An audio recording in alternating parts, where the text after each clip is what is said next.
She said, I married a man of God for a reason. I wanted a spiritual leader in the house.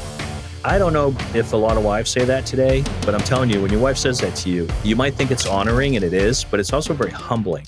He didn't want to speak about the communists. He didn't want to speak bad about them. He just wanted to go on his way. But his wife Sabina's a powerhouse. She was only 4'11", but she was a powerhouse. And she said at the meeting, she said, wipe the spit off the face of Jesus from what these communists were saying.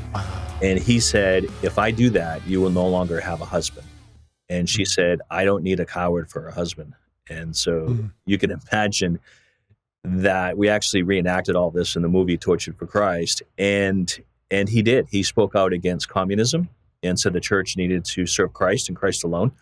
So he was persecuted. He was imprisoned multiple times. He served a total of 14 years in prison.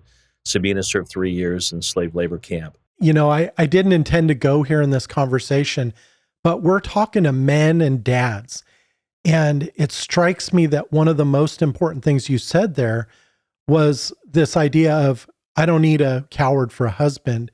So many times as Christians and as men, it's just easier, it seems, to lay back and not say what we know is true and to try and make peace. And yet that definitely wasn't what they did. And it wouldn't have served them or the church well had they stayed back, right?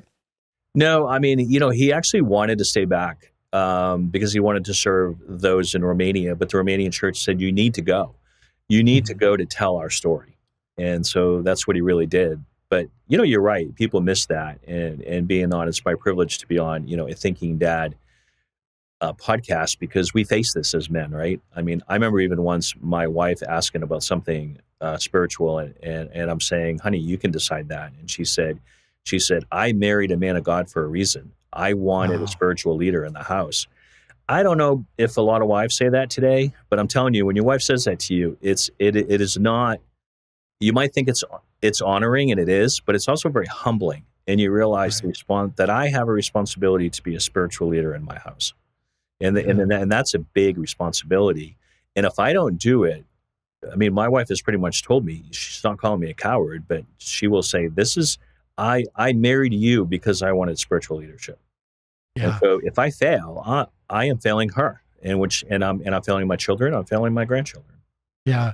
I think even more, we're failing the Lord in that he's called us to this, to lead and disciple and steward our families.